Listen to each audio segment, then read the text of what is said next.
coast of Britain are cities where lives are shaped by the sea. Gets the heart going a bit. Each city is a gateway to the wider world.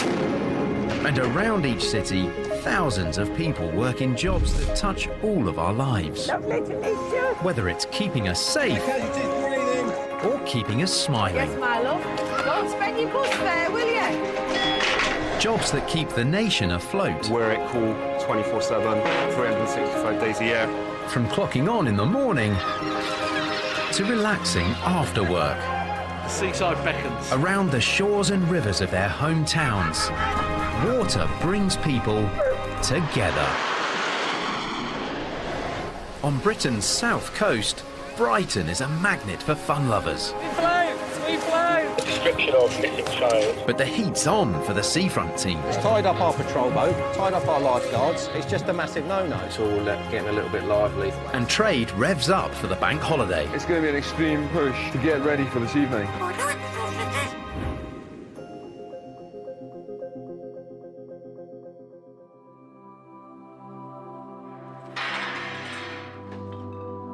Brighton's seafront is waking up.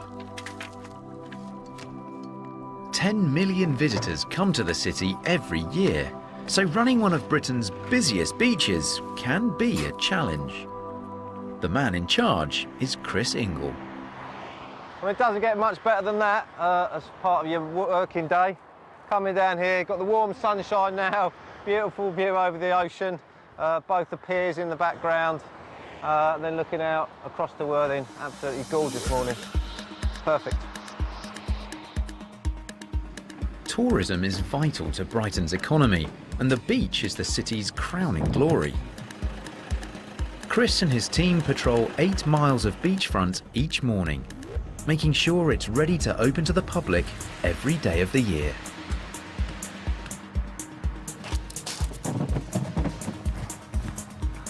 And a quick check round the paddling pool, make sure there's nothing unpleasant floating in there from the day before. I'm an Essex boy originally. People always ask me how I kind of got into this job. I'm still not entirely sure myself, to be fair. It's a lovely job. It is a lovely job, yeah. Sometimes you do realise just how lucky I am to be out here on a Sunday morning enjoying the best part of the day sometimes. So, yeah, I never take it for granted. After 14 years of being down here, I still enjoy those early mornings. So it's a fantastic job. Wouldn't change it for the world. Behind the scenes, I don't think people realise how much goes into keeping the seafront going. It's again one of the sort of less glamorous elements of the job. This shelter's got quite a few rough sleepers in it. Just by going up, checking that the sleeping bags moving, I know they're breathing. Morning, Chief. You all right? I won't wake them up this time of the day, but we'll engage with them later and make sure they're sort of getting as much help as we can. Sometimes Chris has to lay down the law.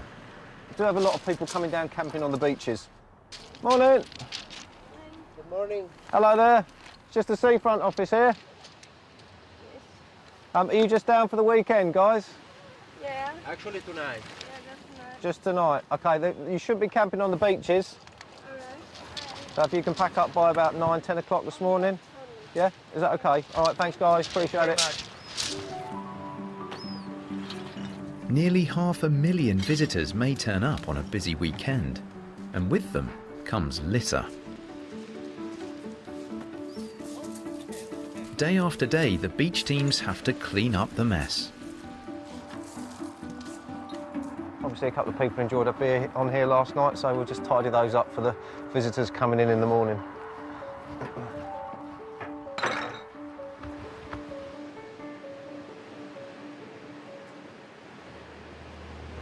Long before Brighton became a fashionable tourist destination, many families earned a living from fishing.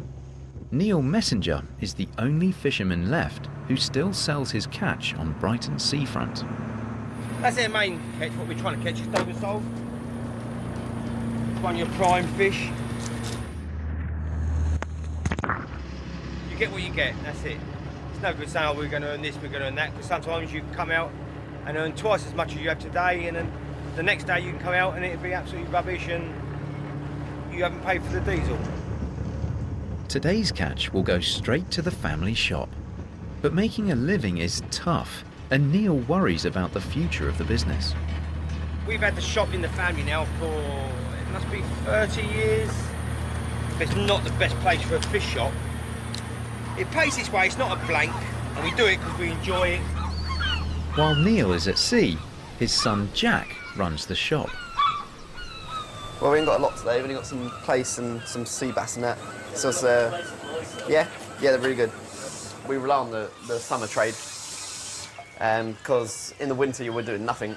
Like, we pretty much close the shellfish over there. You know, might do a few customers a day in the winter, and then over here we get the regulars. But you know, it's not going to make a living. It doesn't pay the bills. You rely on a good summer, really, like it's been so far. It's been pretty good, and hopefully it carries on. Otherwise, you know, could go out of business. You never know. A lot of times I sort of think about getting rid of it, or you know, if Jack gets fed up, we would pack up straight away. I did say to Jack, you can ask him. I said, you know, if something happens to me at sea, I fell over the side or something like that. Don't ever think pack the shop up tomorrow. Don't, you know. Don't bother with it. Don't think, oh, I've got to do it. You know, it's Dad's shop, you know, he'd like me to carry on.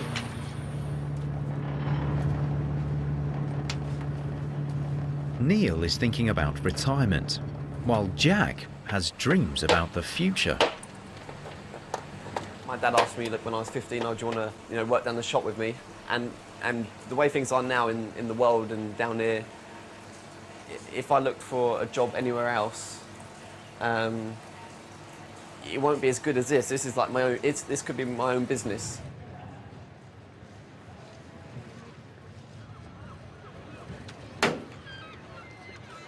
I was expecting more, to be honest, but it's enough for me for today, and hopefully I'll catch a bit more tomorrow. One of Jack's regular customers, Patrick, pops by to collect his order. Freshest fish in Brighton, this fella. It's as fresh as you like, but it's very pricey. If you can get the right, deal, it's lovely, beautiful. Look at that. Still flapping. Go and do the flapping thing, Jack. Still alive. Most of it. Beautiful. It's all going today. All going. I've got 3 deliveries in Whitehawk. I can't say no. I'm not delivering.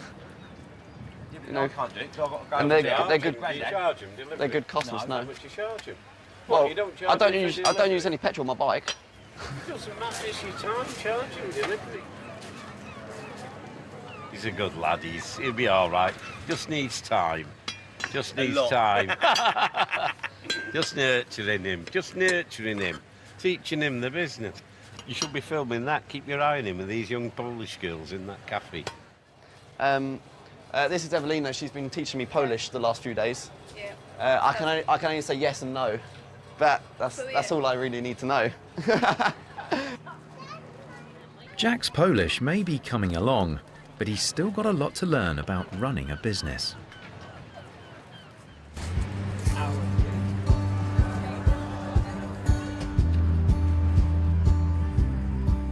Opposite the Palace Pier is the Brighton Sea Life Centre. Marine biologist Joe Williams and his colleagues have a date with a turtle called Lulu. All the way up. Okay, so now weigh her. Now. Moments like these kind of make the 14-hour days and everything a little bit more worthwhile. I don't think many people would be able to say that they've been swimming with a 77-year-old sea turtle that weighs 28 stone, and as far as we know, they're the oldest sea turtles in captivity. Sea Life is based in an aquarium built by Victorian engineers. All the water for the centre is pumped in from the sea.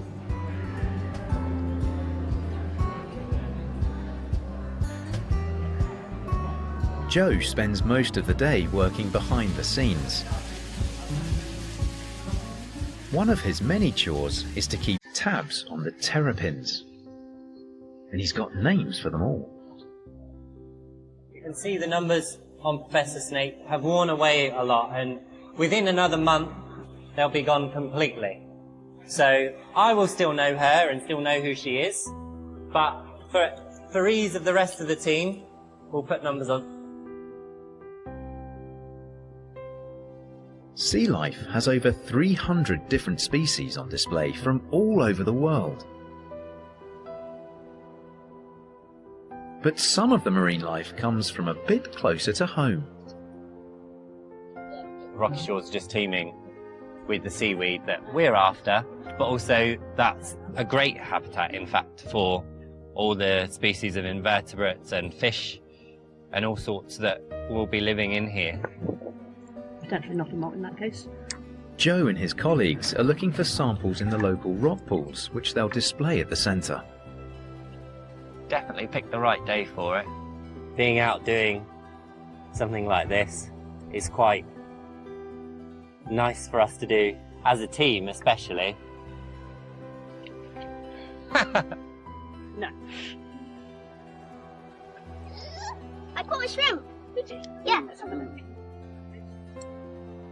This is a great activity for people to do with their kids in the summer. Come down and have a look. I did it when I was little, and obviously it sparked some sort of passion in me.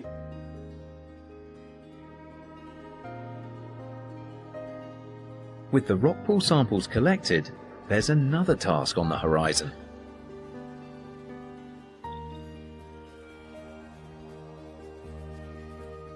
Preparations are underway for the annual beach festival, Paddle Round the Pier. Sea Life has entered the raft race.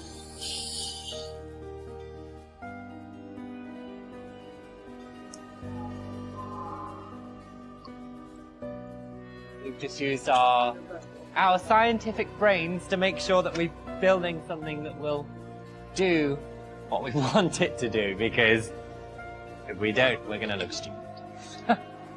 Building a raft that will float is the main challenge. Joe's colleague Barnaby is also having a go. Joe's not convinced by his team's efforts. Barnaby there is a mechanical engineer, so he reckons that means he's going to win, but we know he won't. Basically, our design last year wasn't too dissimilar from what they're doing, so that's how we kind of know it may or may not work. Like, I hope for their sake it does, because it won't be as fun if their raft doesn't work. Well, our boat is stronger and sturdier, so I think pallets, once it's all together, the pallets will be stronger than bamboo and a bit of rope, so, and we've got a lot of bottles in there which float really well, so I think it should, it's very scrappy challenge, yeah. Theirs looks better, but ours is going to be stronger and faster. I've got the blink waves. We'll be having a life ring on board just in case you fall in the sea. Even if they are floating, we will definitely have a better time than them. It's all about the race. So we'll have a better time, for definite. The raft race is just a day away.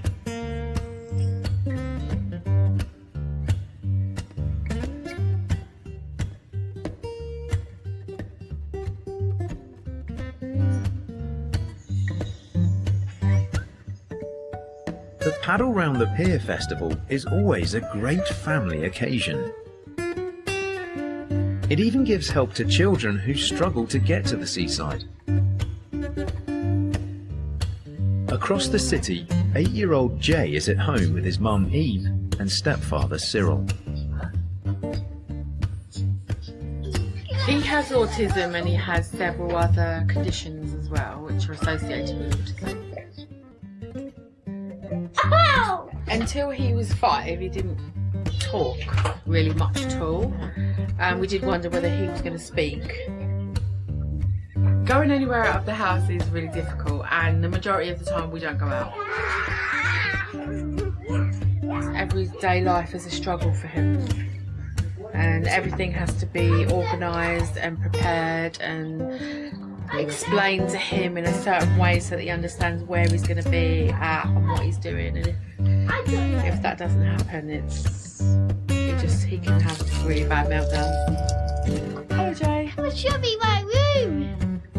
They'll come and see your room in a minute. Okay. As you can see, he's half naked already.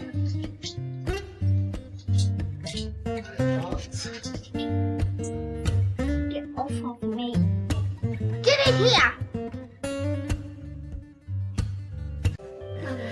Hold your hand. You can hold my hand, my darling. So, you know, life honestly is a bit of a struggle for us.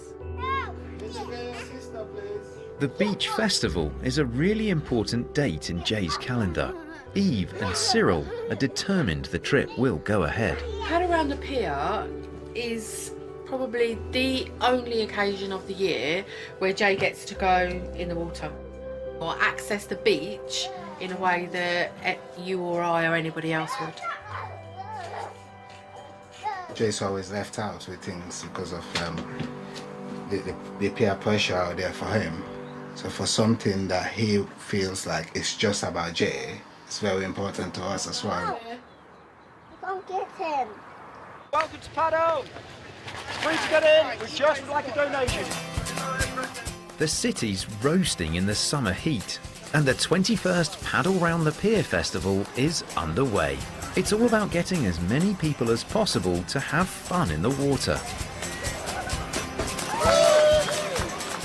The raft race is always one of the highlights. Nice and casual. Yeah, that was the plan. Go for style over speed, I think. You know, enjoy the travel rather than race round.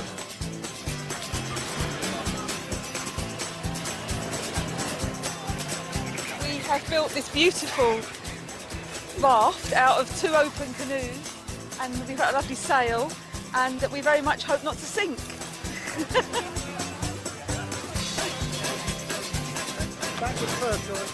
It's not about the winning, it's just about taking part and having a great time.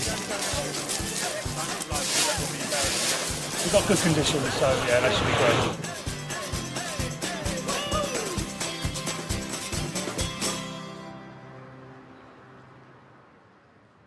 Paddle Round the Pier relies on volunteers to make sure everyone has a good time.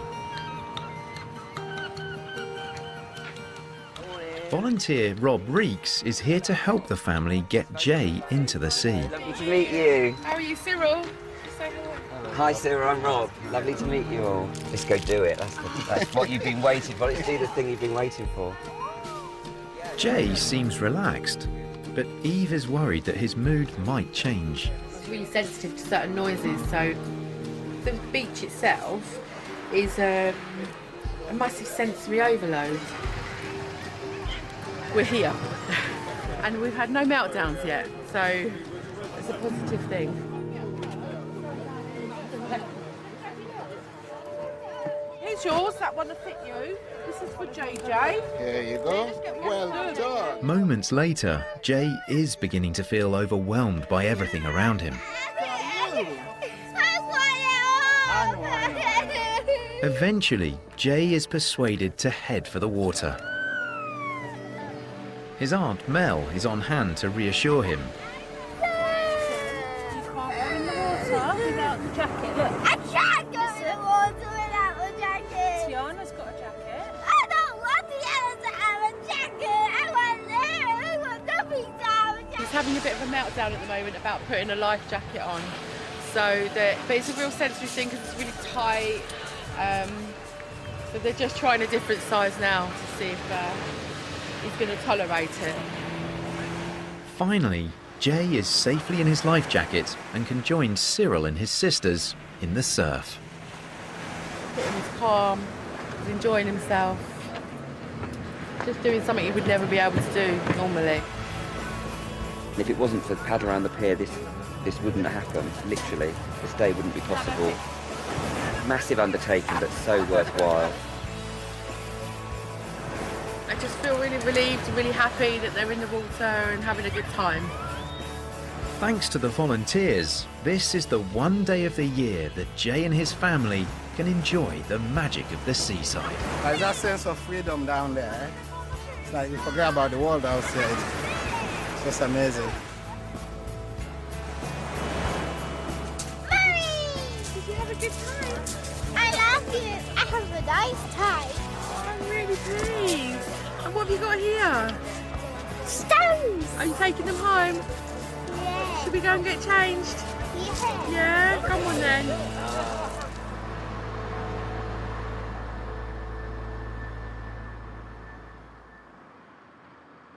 Ladies and gentlemen, can I remind you, we do have lots of press, we have lots of international press with us today. Well, we were in Chinese newspapers, TV last year, German, Australian, we're all over the world. So please don't drown. Down on the beach, the rafts are on the start line. Sea life rivals Joe and Barnaby are about to go head to head. If we can come in first and second between us, I mean, that's... Well, you know what they say, Having the second best. is just loser.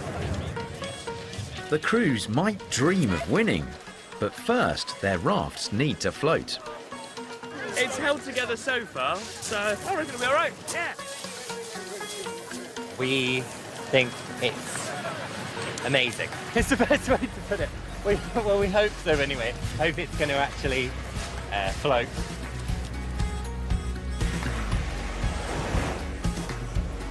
We're very much pumped and ready now. Very much pumped and ready. Ready to win! Yeah! Ready? Good luck. Thanks, guys.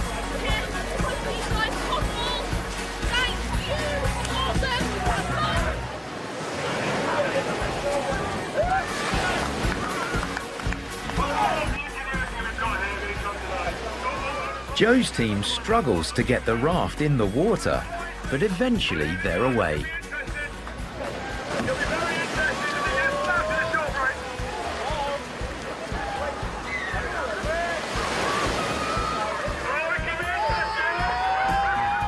Barnaby's crew follows just behind, and almost immediately they're in trouble.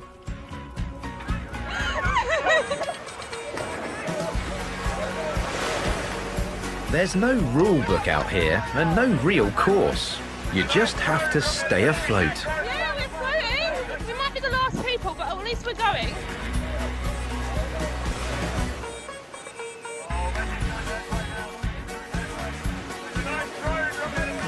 A round of applause, please, lads.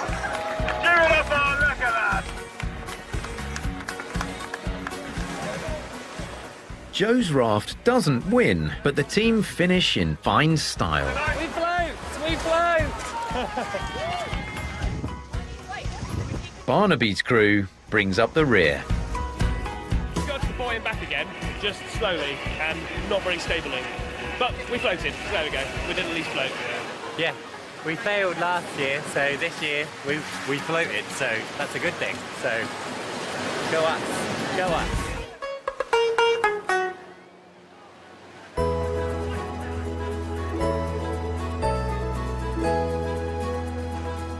Brighton has always found new ways to keep visitors entertained. After one of its piers burned down, it was replaced by a pier in the air.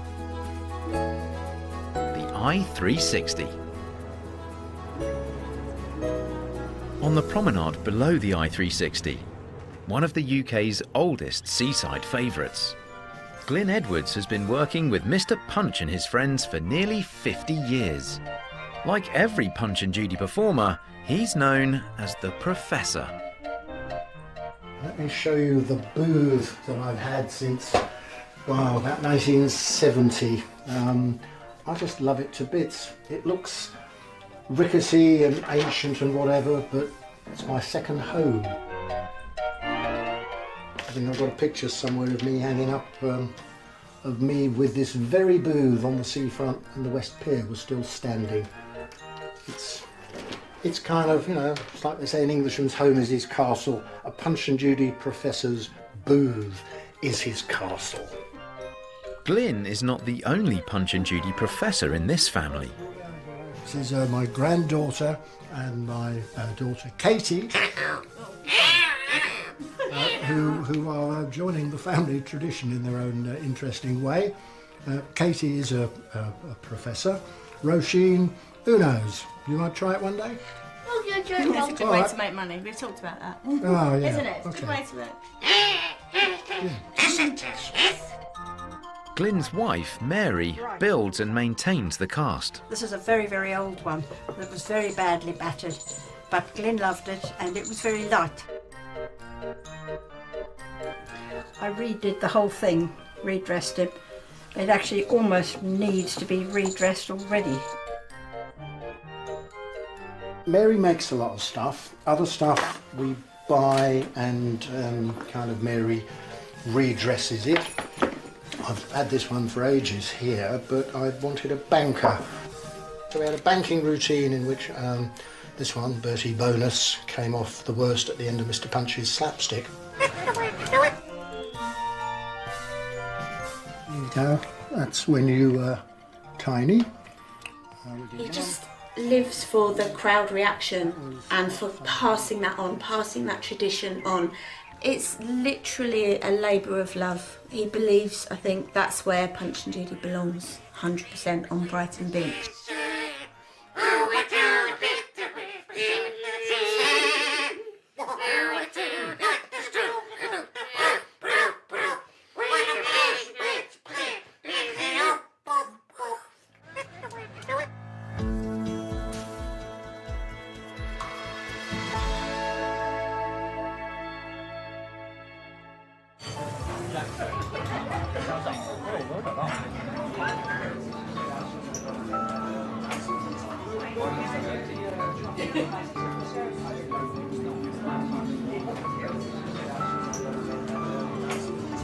Alright guys, how we doing?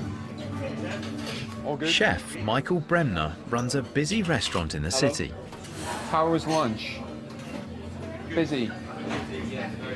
Good.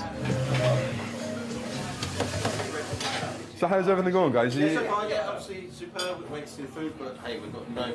Is it your first time here? Yeah. Michael's existing restaurant has given him an appetite for a new venture. He's on his way to his latest project. There's a lot of places in Brighton that all focuses on the high-end dining. It's all about the fast restaurant get a Michelin star, whereas I think there's an opportunity missed, and I think that the people in the middle ground that want to come out, enjoy simple food, well executed, on the beach, that's the kind of market I want to aim for. It's late June, only a week or two before the start of the summer holidays, and the restaurant is well behind schedule. Hi guys, how you doing? Michael's builder Aaron has the team working at full tilt. We'll finish. It will be finished. It will be up and running. As long as we can get power into the building, we'll be happy. While opening the doors is important, for Michael, success means the new restaurant must match his own high standards. It's getting it right is important. As long as these guys are happy, I'm happy, everyone's happy, then, you know, I'm cool. All the building work is disruptive for the neighbours, and the council have turned up. And there's a few businesses next door to us that are worried about the noise from the generator and it affecting their businesses, which I understand. So basically I'm trying to get from these guys what's going to happen, and essentially there's going to be some tile cutting, things like that, so it shouldn't impact them too much. A lot more painting and things, so I'm going to go and speak to the council, smooth them over, put a bit of the old Bremner charm down there, and we'll see what happens. Michael's charm offensive is underway. He needs to win people over if the restaurant's going to open in time for summer.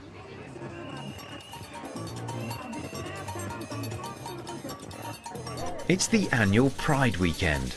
Brighton's streets are packed with glitz, glamour and music. This is the place to let your hair down, forget your inhibitions, and catch everyone's eye. Paddle volunteer Rob Reeks is not going to miss this opportunity. You know, that money, actually, they give money to paddle. I always liked dressing up, and I was never discouraged from it. I even did it at school. Just looking at the pictures, I must have only been about 5. 1981, January, I was 6. Dressed in my, I don't know, my mum's boots, my grandmother's hat, dressing gown, nightdress, with a shopping bag. 6 years old. For this year's Pride, Rob has something a little more elaborate planned than raiding his granny's wardrobe. I've got the original sketch here, which in true fashion designer style made me look very tall and very slim. We've got a top piece, which is all made to me, to my measurements, all boned. It's fabulously tight. The shoes are my biggest fear. Walking in them and not breaking my ankle for 3 miles is going to be near on impossible. but aren't they fab? Times have changed. I'm much more comfortable. I don't know that I would have done this 20 years ago as a protest. I'm doing it because I can and I want to. And that's what's amazing about the Pride Festival. And if you just look kind of right here, that's it.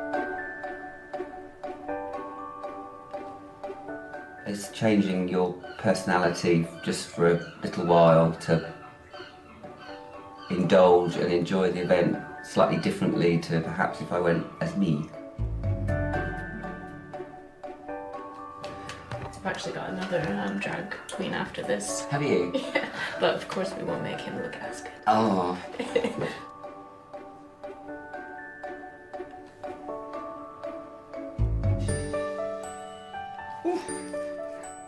And with a few finishing touches, Lady Yu is born.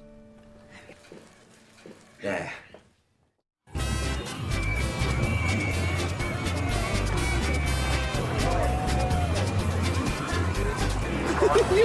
Thank you. From the moment she hits the seafront, Lady Yu is a smash. Brilliant. Love it. Absolutely love it. Singing? I don't sing.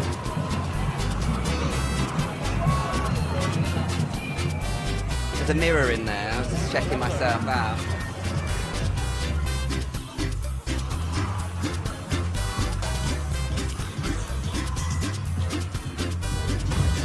If in doubt, just spin round.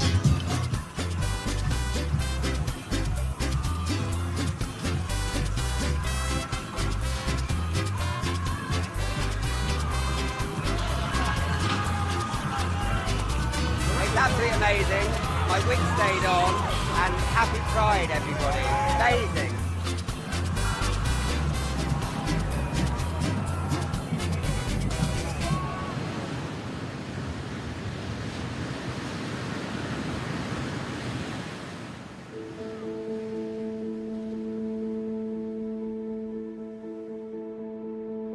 There's a new view taking shape from Brighton's beach, and it has an important role in our future energy needs. Rampion Offshore Wind Farm is the first of its kind off Britain's south coast. It can generate enough electricity for nearly half the homes in Sussex. Chris Tomlinson is the project's development manager, and he's worked on Rampion since it was on the drawing board. It's an absolute feat of engineering. It always staggers me when I come out of here, and you know, I have to say, when I look at the wind farm out here, I always have a sense of pride. It's tremendous. When we've been constructing the wind farm, at peak we had a workforce of up to 750 people working offshore. We're now nearing completion of the physical elements of the scheme. We're going to go around the field a little bit more. The last turbine's been installed, but there's still a lot of testing, commissioning work going on.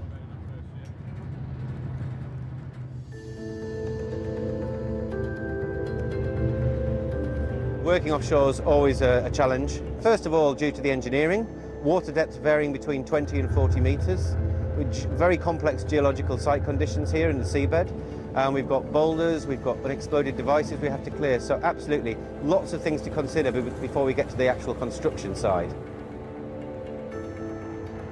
We've got 116 turbines. We've got the monopile foundation, which is piled into the seabed. And then on top of that, we've got the yellow transition piece, which the turbine tower is then installed on top of. This is serious heavy lifting stuff going on here. Each of the blades weighing around 18 tons and a blade length of 55 metres. Brings out the best, I think, in the human endeavour and engineering, design and teamwork. Real ingenuity, I think, is tremendous, and it's helped build something remarkable like this. It's going to have a fantastic, positive impact on climate change and securing our energy supplies for the future.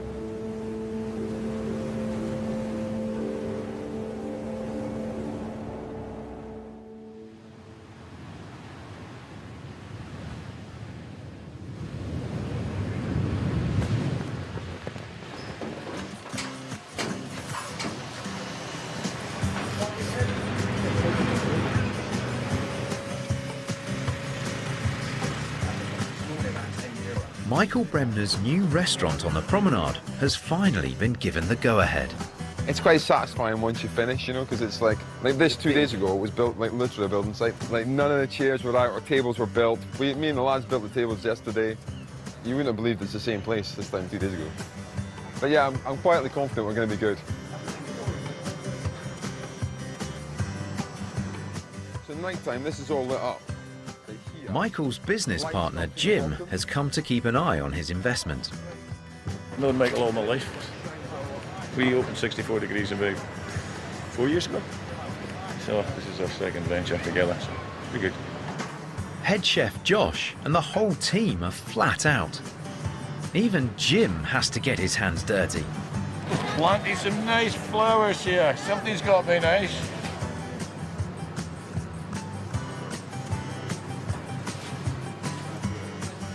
Today's it's a massive day today because we've got we're going to hopefully open the doors. Obviously anything can happen between now and 5 o'clock, but I've kind of put it out there on social media saying that we're going to open tonight.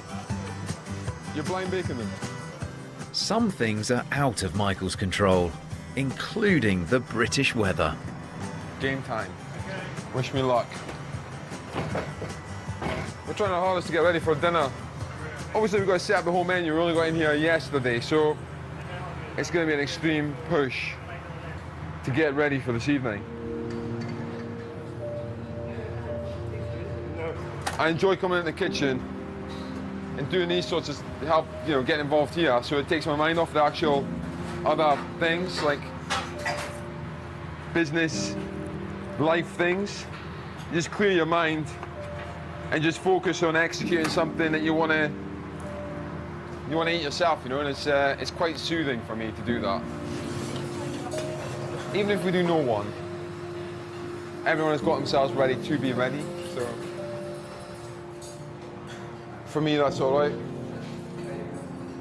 But saying that, you know, you never know, there could be about 50,000 people walking down the beach right now.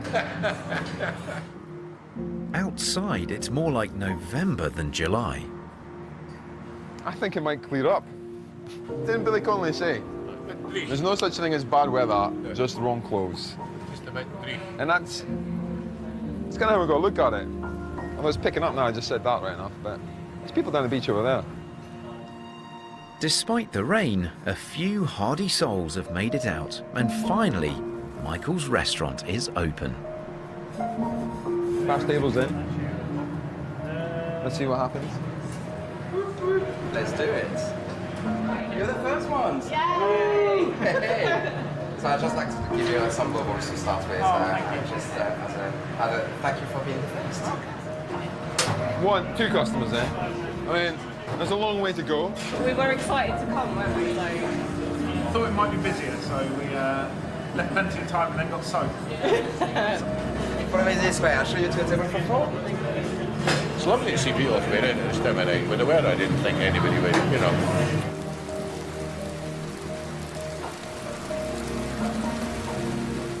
Hi, good evening. How are you? Hi. You're coming to see us. Yeah, I can certainly do that for you. Thank you.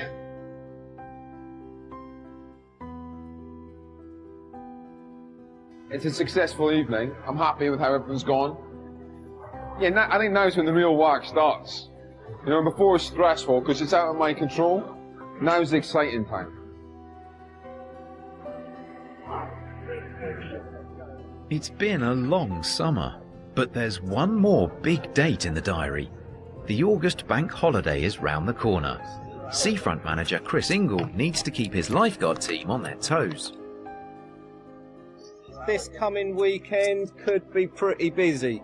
Looking at the forecast, the temperature's rising up a bit, lighter winds, sunshine, so the beaches are going to get pretty squashed.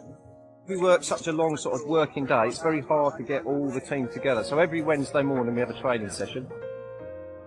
It's all just getting it into their heads, so if anything does happen, they go into automatic mode, and yeah, we can get the job done. There are 30 lifeguards in Chris's team. They can expect to deal with hundreds of incidents every year. I really enjoy coming down to training. Do some rescuing. Makes my day really long, but it's a great start. The team spirit amongst the whole group from different ages, you've got old people like me, You got all the youngsters. My daughter's a lifeguard as well, so it's great to be a part of. It's important that everyone knows the drills. When the real thing happens, they'll have to move quickly. Okay, casualties, breathe in. Okay, can you hear me? Yeah, okay, you're going to be fine. Just try and relax as much as you can, okay? We're just going to take you out gently. Keep yourself nice and still if you can.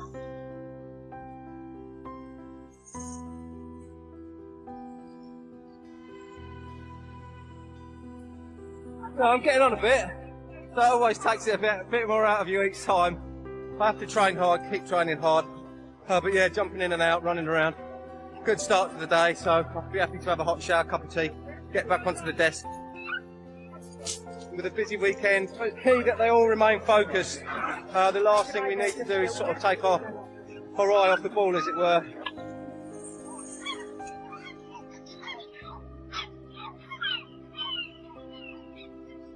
Down at the fish shop, Jack is also getting ready for the busy weekend ahead.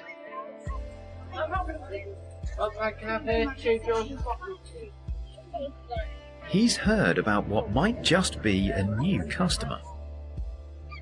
I'm just getting some lobsters ready, and I'm going to go to one of the restaurants along the seafront because they've recently just opened, and I was hoping that I might be able to get them to buy some lobsters. We're only a small business, so we rely on the restaurants with the lobsters and all that sort of thing. In this case, the restaurant is Michael Bremner's new venture. It's the first time I've been to this restaurant. I need to find it before I can sell anything to him. I've never even met the guy, so I don't know. He might be horrible. A good deal with one of Brighton's best-known chefs would be a real achievement. Hello, I'm looking for Michael. He is inside the kitchen. Okay. How are you doing? I'm Jack. Are you Michael? Michael, yeah. Bank holiday's coming up. It's going to be busy. Do you sell lobsters, first of all? Yes. So these are like 600 size. They look great. Or a lot, you know, Regency Melrose. Yes. They normally do 600 grams. So I didn't know if you sort of done the same. And they're 500 grams. But we're going to probably get some more tomorrow. Yeah, I definitely have them up, yeah. All right. Thank you. Thank you very much. You don't get any better than that, do you? It's straight out of the sea. Like moments ago. They're perfect. It's a great deal. Yeah, very happy. Got the money, so I'm very happy. And then he wants 6 more tomorrow. So it's at least another £60. You know, you've got to try your luck. Jack's quick thinking has paid off. Another new customer who'll help to keep the shop going when the tourists have gone home.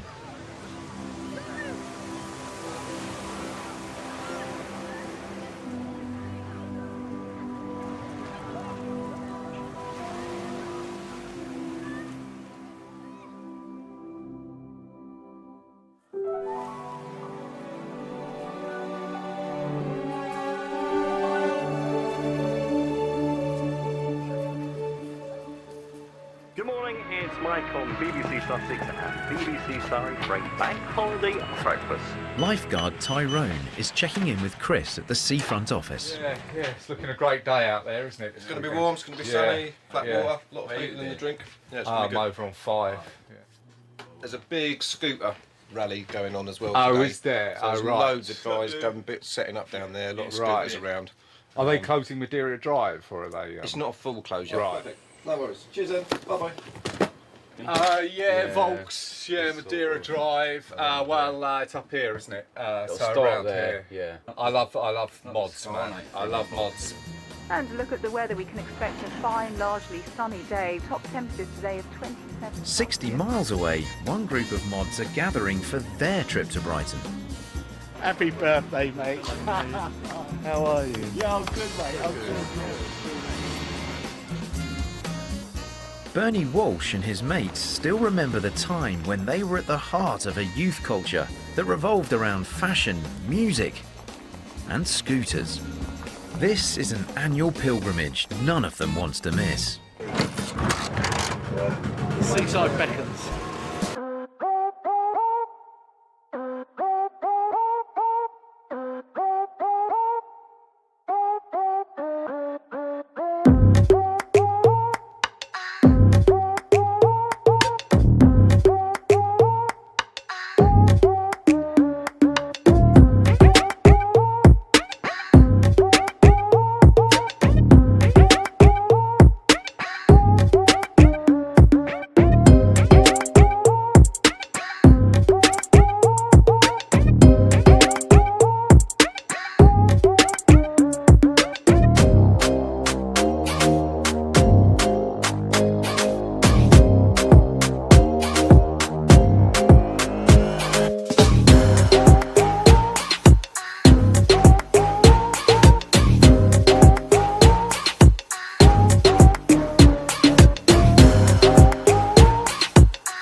In Brighton, the beach is filling up and the seafront team are on the alert. Rex Griffinwood and her colleague Jason are well placed to spot any problems. Because it's so busy on the beach today and there's so many people, it's really difficult for the lifeguards to cover everything, and we get a better view from the boat. So we go along and we're just checking to see if there's anything untoward. In a couple of hours' time, it's going to be pretty rammed. There's a lot of ground to cover. My mum was always a quick walker, and I think I've adopted that speed throughout my life. And in this job, being able to get to places fairly quickly means that a good walking speed does help. Everyone's keeping their eyes peeled. Romeo 8, patrol, go ahead. It's not long before the Marine Patrol is called to an incident. We've got a couple of kayaks under the pier, and a few people have got out of these kayaks and are bouncing around on the sort of stanchions. It's a false alarm. No one's in any danger. Romeo 8 base. Police are congregating at the carousel, over. Thanks for that, 6 out. As the bank holiday heats up, it's a waiting game for the seafront team.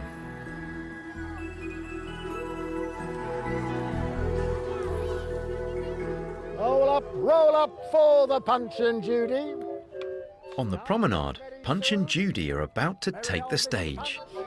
The whole family has come to help Glyn with the show. There you go, I'll tug you in. Hello, I like that. Today's a special day, it's our kind of grand finale for this season. We're not all together, often together en masse. Stuff here. The whole mob of us, no, that's very rare indeed. I can't wait to have a go at the marionettes in public with my mum. Amazingly, she's a natural. I knew she would be. She's beating me. She's like, come on, Mum, let's go this way. Should we go get those people? Come on. And now it's time for the star of the show, old Red Nose himself, the one, the only, Mr. Punch. Oh, that's the way to do it.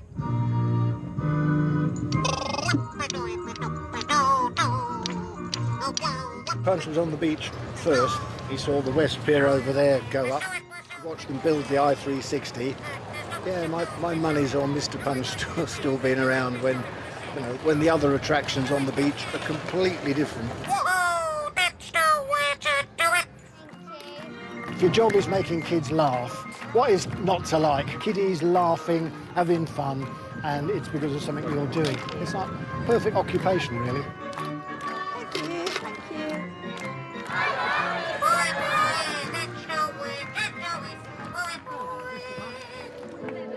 Everyone agrees that working together has been a great success. I think it went really well, and now I'm not nervous anymore to do the next show. Never done a show where we're all partaking, which is good. Yeah. Especially having Roisin with us today. It was beautiful. Wasn't it, Mr. Punch? Oh, yes. He agrees. Having Roisin was lovely. It's what Seaside Fun's all about. Come down, might get sunburn, might see a Punch and Judy show. Come on. It's what we think of when we think of the great British seaside. Come on, Scruff. Hold hands. Should you hold hands still? Yes.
The mods, so it's always stayed with this is, all the youngsters are coming along and they're getting the passion as well. So the scene will just keep on going.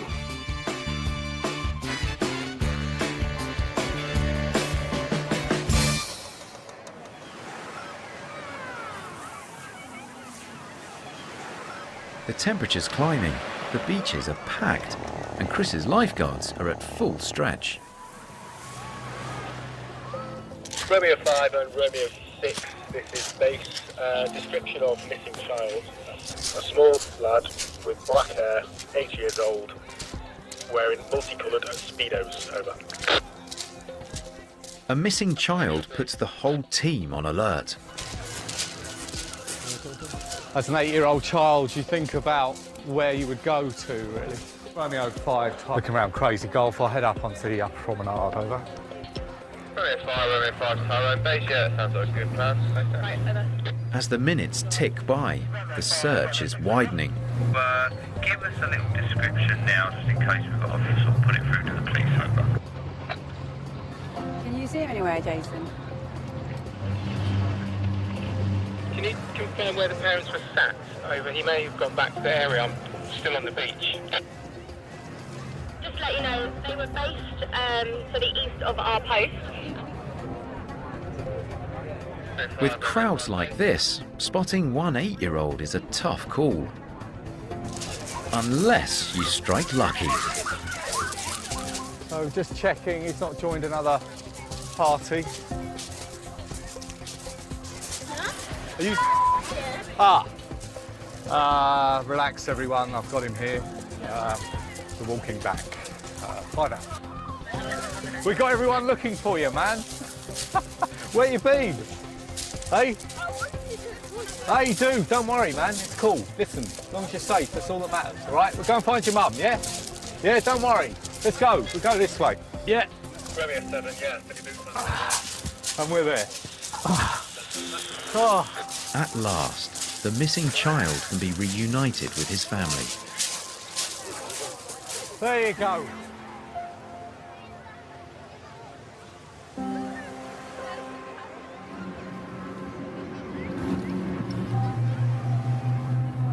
So I can't go in too close here. Well, we've got a couple of people kind of on the west pier of the edge. Romeo 8 Patrol, no problem, we'll head over there now and go and speak to them. Like today it's been non-stop. There's like constantly on the lookout for things and constantly responding and supporting the lifeguards. The Old West Pier is like a magnet for some visitors, but it's not the place for two plastic dinghies.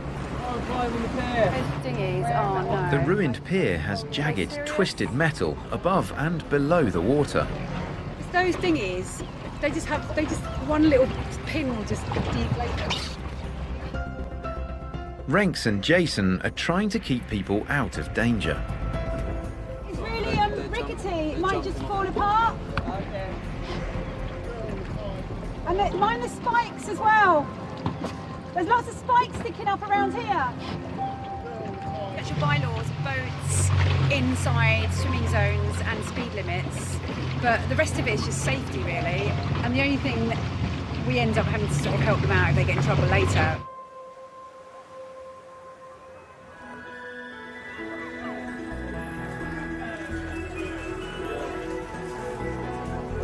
All along the promenade, bars and cafes are doing a brisk trade, and that brings a whole new set of problems.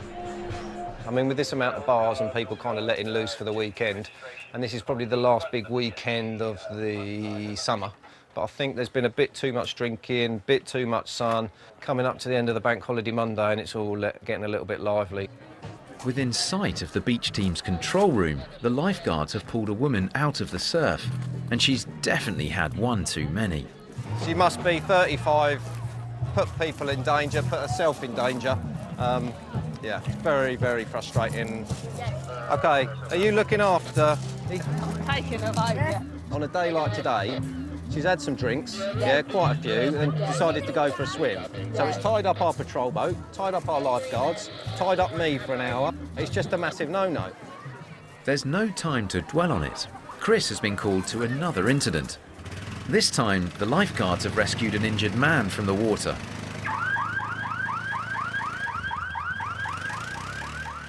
In trouble in the water, pulled in by the boat, and then us on the board.